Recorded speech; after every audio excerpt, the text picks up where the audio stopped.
네, 기술적 분석입니다. 자, 시장에서 살펴볼 내용들 간단하게 말씀을 드리고 차트를 보면서 시장 설명드리는 시간 가져보도록 하겠습니다. 자, 미국 같은 경우 소비자 신뢰 지수가 발표가 되었어요. 23일에 발표가 되었고 104.7포인트가 나오면서 11월에 비해서 8.1포인트 하락하는 흐름이 나왔습니다. 자, 소비자들이 향후의 경기 전망을 낙관적으로 보는지를 알 수 있는 지표인데 그래도 꽤 큰 포인트로 줄어든 부분이어서 자, 올해 연말 그러니까 내년의 경기 상황 자체를 이전보다는 덜 낙관적으로 보고 있다. 이해를 해주시면 될 것 같습니다. 결국 중요한 거는 소비가 견조하게 유지가 되는 거예요. 지금 같은 경우는 국채금리가 여전히 높은 상황이기 때문에 기준금리를 지금 세 차례 인하를 한 상황인데도 보시는 것처럼 높은 수준의 국채금리가 유지가 되고 있습니다. 10년물 같은 경우 4.6%에 달하는 수준인데 7개월 동안에 가장 높은 단계까지 올라오는 모습이에요. 자, 금리가 높다는 건 우리가 어떻게 이해를 해야 되냐면 먼저 높은 수준의 국채 금리를 가져간다. 우리가 미국 국채만 사더라도 4.6%의 이자를 받을 수가 있기 때문에 상대적으로 주식 시장의 매력도 자체는 떨어지게 되겠죠. 그러면 이러한 부분에도 불구하고 계속해서 주식이 올라가기 위해서는 4.6%보다 더 매력적인 시장의 모습을 갖춰야 된다는 거예요. 결국 그거를 만들어내는 거는 소비자의 구매력인 것이고 그거를 통해서 기업들이 돈을 많이 벌 때 금리보다도 더 높은 수준의 수익률을 기업들이 가져갈 때 돈을 벌 수가 있다는 겁니다. 그래서 지금 높은 수준으로 국채 금리가 유지가 되고 있는 상황이어서 경기가 둔화되는지에 대해서 우리가 계속해서 촉각을 기울여야 된다는 점을 설명드리도록 하겠습니다. 특히나 국채 금리가 높다는 얘기, 특히나 10년물이 높다는 얘기는 미국이 돈을 조달하는 데 있어서 비용이 올라간다라는 뜻이에요. 비용이 올라가기 때문에 미국이 무제한적인 돈 풀기를 하기에는 아직 어려움이 있다는 얘기고 정말 주가가 무섭게 올라가는 시기는 여러분들이 겪으셨겠지만 자, 이런 국채 금리들이 1% 혹은 2% 수준까지 떨어질 때 연준에서 국채나 관련 상품들을 발행을 하면서 무제한적인 돈풀기를 할 수가 있는 것인데 여전히 중금리 상황에서 계속 머무르고 있기 때문에 중요한 것은 시장이 견조해야 된다는 것이고 미국에 있는 기업들이 돈을 잘 벌어야 된다는 점을 이해하시면서 시장을 보시면 도움이 되실 것 같아요. 자, 그리고 마지막으로 중요한 부분 중에 또 하나죠. 2024년 거래가 이번 주 27일이면 마무리가 됩니다. 그러니까 27일에 매도를 해야 2024년 거래로 잡히는 거예요. 그러면 손익병합 에 대해서 이전 영상에서 설명을 드렸는데 많은 분들이 보시지는 않았습니다. 이게 어떤 뜻이냐고 한다면 만약에 내가 1억 손해를 본 상황인데 지금 플러스 2억짜리 주식이 있어요. 그러면 중요한 것은 이거를 오래 실현하고 가지 않는 이거를 보유하고 있는 상황이고 이거는 이미 실현이 돼서 내 계좌에 찍혀 있는 수치라고 한다면 올해 2억을 팔고 가지 않았을 때는 내년에 2억을 수익 실현했을 때 세금을 4,400만 원을 내게 됩니다. 근데 중요한 거는 만약에 올해 실현을 하게 된다면 올해 2024년의 수익 자체, 손익 자체는 결국 플러스 1억이 되기 때문에 세금을 2,200만 원만 내도 된다는 거예요. 그게 아니라 예를 들어서 1억만 한번 수익 실현을 하고 재매수를 한다고 하더라도 세금 자체가 전혀 나가지 않으면서 1억을 수익 실현하는 효과를 가져갈 수가 있다는 겁니다. 왜냐하면 내년에 1억을 팔게 되면 이자가 2,200이 붙게 되는데 올해는 마이너스 1억이 이미 손해가 나 있기 때문에 1억 보유하고 있는 부분을 수익 실현을 해버린다면 전체적인 손익은 0원이 되면서 결국 세금을 한 푼도 안 내면서 1억이라는 현금을 확보할 수가 있게 되는 거예요. 그렇기 때문에 여러분들께서 내가 현금이 필요할 일이 있다고 한다면 올해 마이너스 난 부분을 지금 보유하고 있는 종목의 플러스 부분과 고려를 하셔서 세금을 줄이는 방안으로 활용해 주시면 될 것 같습니다. 그리고 이 2024년 거래로 잡히는 마감일이 27일이기 때문에 오늘 그리고 혹은 내일 매도를 하고 재매수를 들어가 주셔야 주식을 팔아서 현금을 확보하는 데 있어서 들어가는 세금 이슈를 줄여나갈 수 있는 팁을 활용하실 수 있다는 점에 대해서 다시 설명을 드려보았습니다. 다음으로 시장에서 주목할 부분에 대해서 말씀을 드려본다면 자, 반도체 섹터인 SOXX 같은 경우가 추세선 사이에 끼어있는 모습으로 혼조세를 보이고 있는 흐름이에요. 테슬라 같은 경우는 $500를 재도전하는 흐름으로 움직이고 있습니다. 저 같은 경우는 지난주 금요일에 하방으로 빠지면서 마무리가 됐기 때문에 여기서 음봉을 길게 떨어뜨리는지 놓는지 혹은 지지하면서 반대쪽으로 돌려놓는지를 잘 봐야 된다라는 말씀을 드렸고, 23일 초반부터 크게 하방을 무너뜨리지 않고 이런 식으로 지지하는 흐름이 나와주면서 다시 500달러로 재도전하는 흐름이 나왔습니다. 그러면서 이전부터 강조드렸듯이 위쪽에 있는 매물 자체가 그렇게 많지 않고 새롭게 들어온 사람들은 단기적으로 매수 매도를 하는 가벼운 자금일 가능성이 높기 때문에 어느 정도 조정을 겪고 나서는 다시 500달러 도전하는 흐름이 나올 거란 설명을 드렸습니다. 실제로 그러한 움직임이 나오고 있는지 차트를 보면서 확인해 드리도록 하겠습니다. 자, 그리고 코인주 관련 같은 경우에도 코인베이스로 주도주로 제가 말씀을 드리고 있죠. 단기 조정을 마무리하면서 어느 정도 하단부에서 이렇게 지지를 만들어내는 흐름을 잡아가고 있습니다. 자, 러셀 2000 같은 경우도 코인과 마찬가지로 단기 조정 마무리하고 있기 때문에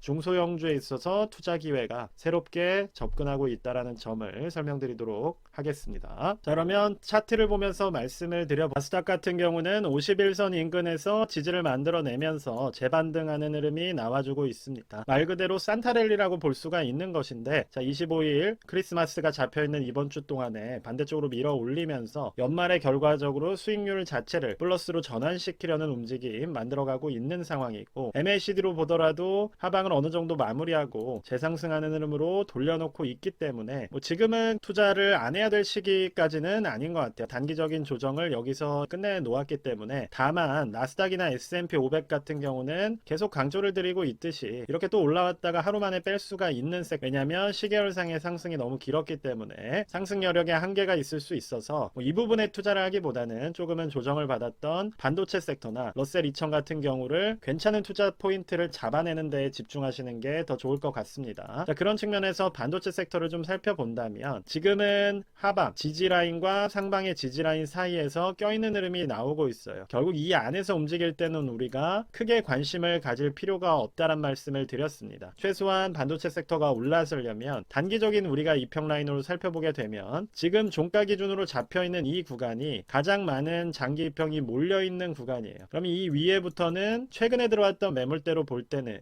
수익 구간으로 접어든다는 뜻이 되는 것이고, 그렇게 됐을 때 본전 매물들이 나올 수가 있는 상황이어서 이후에 파동이 한 번 더 이런 식으로 잡힐 가능성이 높습니다. 이전에 올라서고 나서 앞서 말씀드린 파동이 잡힌 것이고, 그 파동이 이전의 저점보다 더 낮게 떨어지면서 물량을 어느 정도 한번 털어나간 상황이에요. 그럼 이번에 다시 상방 파동을 도전하는 상황이고, 여기서 또다시 물량들이 쏟아져 나올 가능성이 있습니다. 그럼 우리가 주목을 해야 되는 부분은 이후에 나오는 파동의 저점이 최소한 이전보다 높아지거나 지금 보이시는 이 장기적인 이평 라인 위쪽에 형성이 되어 준다면, 그때부터는 최근에 들어온 매물이나 주요 보유자들의 평단 자체가 주가가 올라가는 포인트보다 높아지게 되면서 추가적인 매수세와 함께 상승을 만들어 나갈 수가 있다는 거예요. 그래서 지금 이 구간에서 너무 섣부르게, 이때도 말씀을 드렸듯이 하방 파동 만들 수 있다라고 하고 이틀 만에 바로 다 빼버렸습니다. 지금도 마찬가지가 될 수 있는 상황이기 때문에 서두르면서 들어가시기보다는 이후에 파동상의 저점이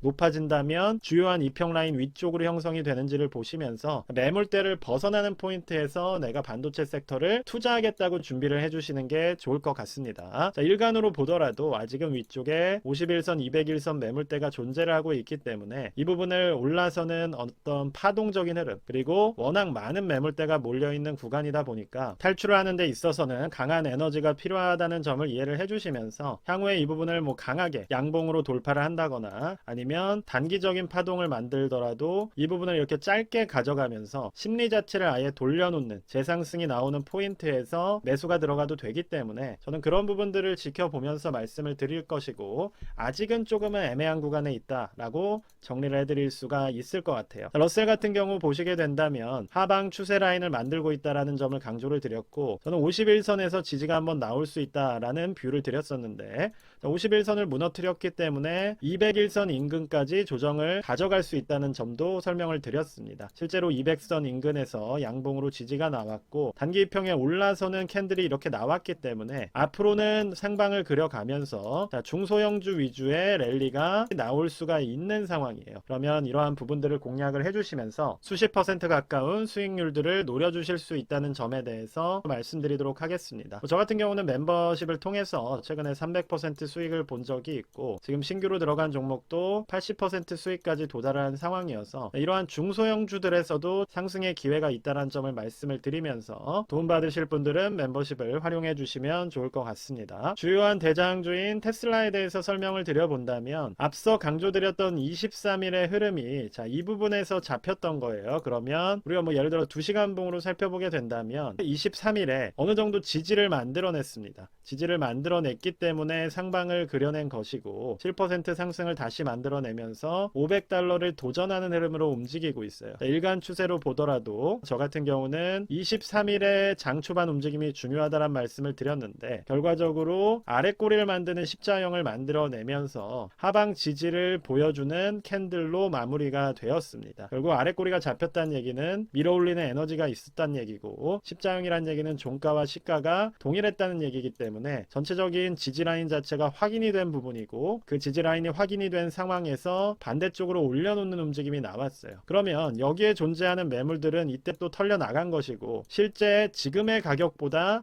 더 비싸게 산 사람은 거의 없다는 거예요. 캔들상으로 봤을 때 이틀 정도에 불과하고 그 이틀 정도가 지난 후에 4일 동안의 조정이 나왔기 때문에 짧은 뷰로 들어가신 분들은 이미 여기서 물량을 넘긴 상황이고 장기적인 뷰로 들어가신 분들은 쭉 보유를 하셨을 거기 때문에 지금은 오히려 보유하고자 하는 세력이 많아진 모습이라고 볼 수가 있을 것 같습니다. 그럼 7% 상승을 만들어냈고 결국 대장주의 흐름을 가져가고 있는 테슬라이기 때문에 여기서 조금 더 수익을 보기 위해 매수세가 들어올 가능성이 있고 그 에너지를 살려간다면 강조를 드리고 있듯이 $500 이상 최대 $550에서 $60 정도까지도 시총이 증가할 수 있는 여지가 있다는 점을 설명드리도록 하겠습니다. MACD 상으로도 음전된 부분을 다시 양전하는 흐름이 나오고 있기 때문에 매수를 고려를 하신다면 차라리 빠르게 들어가셔서 $500 위쪽까지 10% 정도의 수익 구간을 가져가는 포인트에 대해서 많게는 20%까지도 가져갈 수가 있겠죠. 기대 수익률 노려주시면 될 것 같습니다. 물론 손절컷 자체는 이격도가 많이 떨어진 상황이기 때문에 미리 정해놓은 상태에서 매수하시는 걸 추천드리도록 하겠습니다. 코인베이스 같은 경우도 하방으로의 지지를 마치고 51선 인근에서 지지라인을 형성을 해줬어요. 그럼 단기적으로 최근에 코인이 지지부진하면서 조정하는 흐름을 많이 가져갔기 때문에 이 부분에서 지지가 잡혀준다면 이전의 전고점 라인 자체를 돌파하게 되면 코인 관련주들 그리고 특히나 중소형 코인 관련주들에서도 강한 랠리들이 나올 수 있는 준비를 해가고 있다라고 볼 수 있을 것 같습니다. 그렇기 때문에 그런 부분들에 대해서 미리미리 관심을 가지신 상태에서 투자 준비를 해주시면 될 것 같아요. 저 같은 경우는 11월 그러니까 미국 대선 이후로 계속해서 테슬라와 코인 관련주들이 대장주의 흐름을 가져가고 있다는 설명을 드리고 있고 아직까지도 주도주 흐름을 완전히 넘겨준 상황은 아니어서 그러한 부분들에 있어서 아직도 공략할 부분이 있다는 점을 마지막으로 강조드리도록 하겠습니다. 국내 주식 같은 경우도 간단히 말씀을 드려본다면 아직 역배열 파동상으로 떨어지는 흐름이 여전하기 때문에 국내 주식 같은 경우는 지금이 기회다라고 얘기할 정도의 여건은 아직 잡혀있지 않은 상황이라는 점을 인지를 해주시면서 지금은 미국 주식 같은 경우가 그래도 우리가 기대할 수 있는 수익률 자체를